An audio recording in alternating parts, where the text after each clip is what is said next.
दोस्तों सलीना एक जवान और खूबसूरत लड़की होती है और अपनी गरीबी दूर करने के लिए वो एक बूढ़े से शादी कर लेती है। और सलीना की इसी भूख के कारण इस मूवी में आगे जाके क्या क्या होता है, तो चलिए इस मूवी का एक्सप्लेन शुरू करते हैं। मूवी का नाम है चातुरम। तो एल्डो नाम का एक बूढ़ा सलीना से शादी करके अपने घर ले आता है। उस घर में उसे एक नौकरानी भी मिलती है। घर आने के बाद सलीना पूरे घर को देखती है और बहुत खुश होती है क्योंकि घर बहुत बड़ा और आलीशान होता है।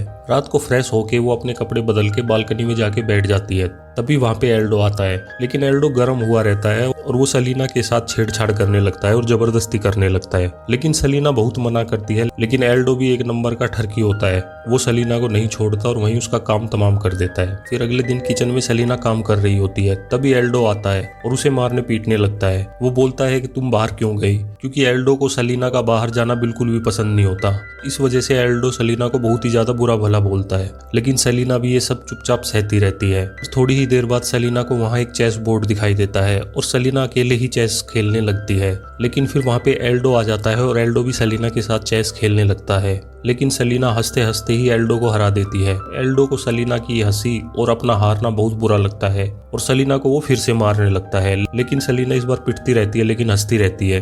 अगले दिन एल्डो सलीना को अपनी जमीन जायदाद दिखाने बाहर ले जाता है। वहाँ वो सलीना को बताता है कि इस पहाड़ से उस पहाड़ तक सारी जमीनें हमारी है। और वहाँ पे भी वो बूढ़ा गर्म हो जाता है और फिर सलीना के साथ जबरदस्ती करने लगता है। लेकिन सलीना जैसे ही बचने की कोशिश करती है तो एल्डो पहाड़ से फिसल के नीचे गिर जाता है और उसके सिर पे चोट लग जाती है।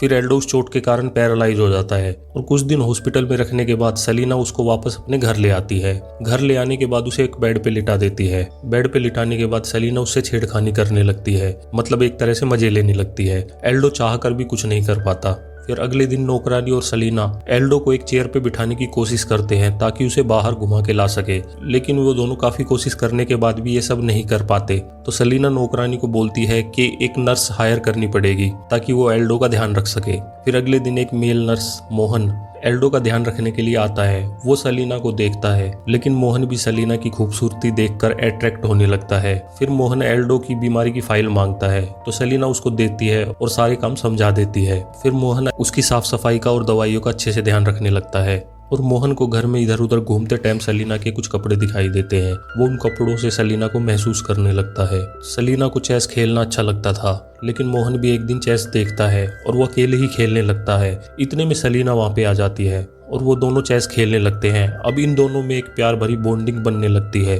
और धीरे धीरे दोनों एक दूसरे से अट्रैक्ट होने लगते हैं। सलीना और मोहन की बॉन्डिंग देख के एल्डो को भी उन पर शक होने लगता है। एक दिन सलीना और मोहन डिनर कर रहे होते हैं, तभी मोहन के फोन पे एक कॉल आता है। वो उसकी गर्लफ्रेंड का कॉल होता है। तो सलीना मोहन से पूछती है कि ये कौन है, तो वो बताता है कि ये मेरी एक दोस्त है। ये चीजें सुन के सलीना को अच्छा नहीं लगता, लेकिन सलीना मोहन के पास जाके बैठ जाती है और धीरे धीरे मोहन को अपने लिए अट्रैक्ट करने लगती है। सलीना और मोहन बहुत करीब आ जाते हैं, लेकिन इतनी ही देर में एल्डो बेल बजा देता है। तो मोहन खाना लेके एल्डो को खाना खिलाने चला जाता है। फिर खाना खाने के बाद मोहन अपने घर जाने लगता है, तभी एल्डो की तबीयत खराब हो जाती है। तो मोहन भागा भागा आता है और वो सलीना को बोलता है कि मैं बाजार से भाग के दवाई ले आता हूँ, आप एल्डो का ध्यान रखिए। सलीना थोड़ा घबरा जाती है, लेकिन वो दोनों मिलकर सिचुएशन संभाल लेते हैं। एल्डो का ध्यान रखने के लिए मोहन रात को वहीं रुक जाता है। तो रात को सलीना एक बहुत ही खूबसूरत गाउन पहन के आती है और मोहन को अट्रैक्ट करने लगती है और मोहन को भी वो बहुत खूबसूरत लगती है और मोहन भी सलीना के पास चला जाता है। फिर धीरे धीरे इनमें बहुत ज्यादा नजदीकियां हो जाती है और रात को वो दोनों इंटीमेट होते हैं और ऐसे ही इनकी पूरी रात निकल जाती है। अब धीरे धीरे मोहन एल्डो का कम और सलीना का बहुत ज्यादा ध्यान रखने लगता है, मतलब मोहन हर टाइम सलीना के पास जाना चाहता है और उसको प्यार करना चाहता है।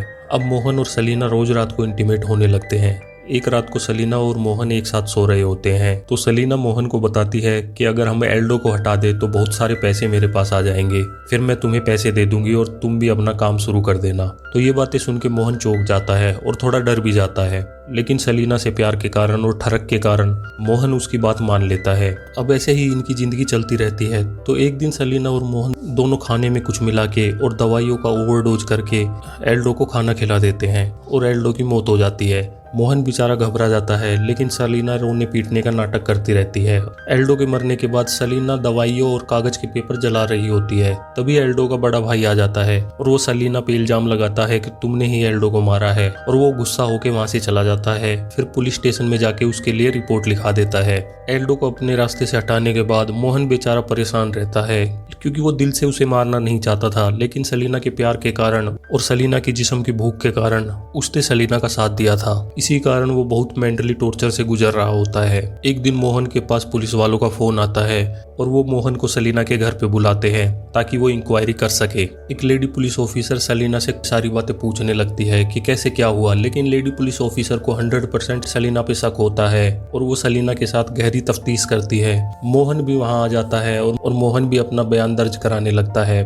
पुलिस वाले एक के बाद एक सवाल पूछते रहते हैं और मोहन उनका सफाई से जवाब देता रहता है, लेकिन पुलिस वाले समझ जाते हैं कि एल्डो की मौत के पीछे इन दोनों का ये हाथ है। फिर अगले दिन सलीना मोहन को फोन करती है और घर पे बुलाती है और उसे बोलती है कि उसे जो 5 लाख रुपए चाहिए थे वो ले जाए। तो मोहन सलीना के घर आ जाता है। फिर सलीना उसको पैसे देने लगती है तो मोहन मना करता है कि मुझे पैसे नहीं चाहिए, बस मुझे इन झंझटों से निकाल दो। तो सलीना मोहन को बोलती है कि हम दोनों को पूरी लाइफ एक साथ रहना है और मैं तुमसे बहुत प्यार करती हूँ और मैं तुम्हारा हमेशा साथ दूंगी। लेकिन मोहन बहुत ज्यादा परेशान होता है, उसे सलीना पर थोड़ा कम ही ट्रस्ट होता है। फिर अगले दिन सलीना वकील के पास जाती है ताकि एल्डो की सारी प्रॉपर्टी अपने नाम करा सके, लेकिन वकील भी बहुत शातिर होता है। वो सलीना को डराता है, धमकाता है और वो बताता है कि मुझे सारी बातों का पता है कि एल्डो की मौत खुद नहीं हुई, तुम लोगों ने ही उसे मारा है। और वकील सलीना को बोलता है कि एल्डो की विल तुम्हें जब भी मिल पाएगी जब तुम मुझे खुश करोगी। मतलब वकील भी सलीना के साथ सोना चाहता है, लेकिन सलीना उससे अच्छे से समझा के वहां से निकल आती है और वकील बेचारा सलीना का मुंह देखता रह जाता है।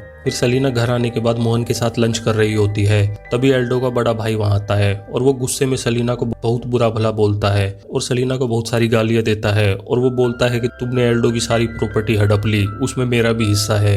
लेकिन सलीना उसे भगा देती है और वो बेचारा अपना सा मुंह लेके वहां से चला जाता है। फिर थोड़ी ही देर बाद मोहन भी सलीना पे गुस्सा करने लगता है और वो बोलता है कि मैं पुलिस वालों को सब कुछ बता दूंगा और वहां से गुस्से में चला जाता है। लेकिन सलीना भी बहुत शातिर होती है, उसने मोहन की एक वीडियो बनाई होती है जिसमें मोहन एल्डो को मार रहा होता है। तो मोहन जैसे ही गुस्से में घर से निकलने लगता है तो सलीना उसके फोन पे वो वीडियो भेज देती है। मोहन की वो वीडियो देख के फट जाती है और वो जल्दी से सलीना के पास घर पे वापस आ जाता है।